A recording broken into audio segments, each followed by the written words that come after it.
nu lubbuun jiraachuu dhabuu dandeenya. Dhaloonni nu duubaan dhufu garuu dhiifama godhuuf.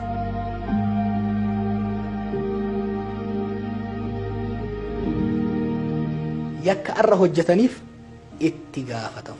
They will be held responsible. Namni qaama nageenyaa keessa jiru, hogganaan siyaasaa hundumtu Abiyyiif Shimallis dabalate. They will be held responsible. Yakki ummata irratti hojjetamu, ummatuma kamirrattu yakki hojjetamu keessattuu yeroo ammaa kanatti tokko tokkoon galmaa'eet kan ta'aa jiru. I know it, I can see it. Akkan ifaa san laalutti hin arga. Deebiti ijoolleen Oromoo. San rakkoon qabu. Warri garuu gubbarra taa'ee federaala naannoo godinootarra bakka hundarra ajajarra namoota duriiti kan ka'an. We know them, listii isaanii qabna. Hin galmeessina. Nus jiraachuu baannu itti gaafatamu. Waan tokko beekuu qaban.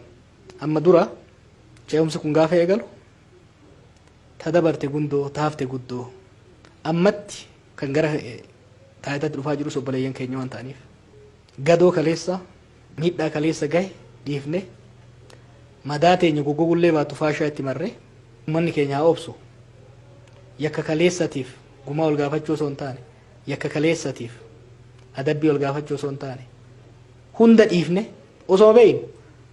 By the way, iccitiin sa'in waggoota 27 sunis galmaa'ee jira. Waggoota afran dhumaa eenyutu maal godhee galmee kiyya bira jira. Na bira qofa osoo hin ta'in bakka hedduu jira jechuudha. Gandarraa kaasee hanga federaalatti who did what? Eenyuun maal jedhe eenyuun maal godhe jechaa fi gochaan yakka nama keenya irratti hojjetame galmeessinee qabna. San hunda haa taa'u. Amma ol keessa deebine yakka walii baafne waliin adabnu. Mee ce'umsa kana fidnet akka danee Oromtichaatti akka seera biyyaatti ceena. Isaan dhiisi warra Oromiyaa keessa jiru dhiisi warra Ormaatu warra Ambaatu waggaa 27 nu saamaa ture nu ajjeesaa ture garaa bal'annu biyyi tun gara fuulduraatti haa ceetu. Arra haaloo ba'uu irratti gara adabbiitti deemurra biyya jeequu waan danda'uuf rakkoo uumuu waan danda'uuf mee haqa justice aarsaa goone ce'umsa nagayaati. We sacrifice justice for peaceful transition. We lost both lachuu dhabne ce'umsa nagayaati ce'umsa gara dimokiraasii sabdaneessaata nu jalaa gufachiisa. Haqa barbaachuun dhugaa galchuun yakkamtoota adabuun warra miidhame kiisuun tarii ce'umsa gara dimokiraasiitti goonu nu jalaa gufachiisa. Nagaya kana likkii malee booressaa biyyi qarreerra jirti jenneeti. Moodeelii biyya adda addaa laallee kan Afrikaa kibbaa laallee kan Tuuniziyaa laallee kan Eastern Europe laalleet dabarre hin irraanfanne garuu arra guyyaa guyyaan ka ta'u dubbatu adabnu malee every day waan godhamu laalla isa command responsibility. Muummicha ministeeraat irraa kaase hanga pirezidantii naannootti hanga ajajjoota poolisootitti hanga qaamota nageenyaatitti tokko tokkoon galmeessaa deemaa jirra. Riippoortiin kun hin ta'a. Arratti homaa itti fakkaachuu dhabuu danda'a. Waan tokko clear ta'uufii qaba warra arra uummata keenya irratti madaa geessisu. Nu lubbuun jiraachuu dhabuu dandeenya.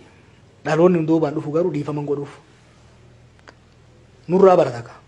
Nurraa waan baratuuf yakka arra hojjetaniif itti gaafatamu. They will be held responsible. Kana beekuu qaba. Ajajaan humna nageenya namni qaama nageenyaa keessa jiru hogganaan siyaasaa hundumtu Abiyyiif Shimallis dabalate. They will be held responsible waan ummata keenya irratti godhamaa jiruuf. Kana beekuu danda'uudha qaban.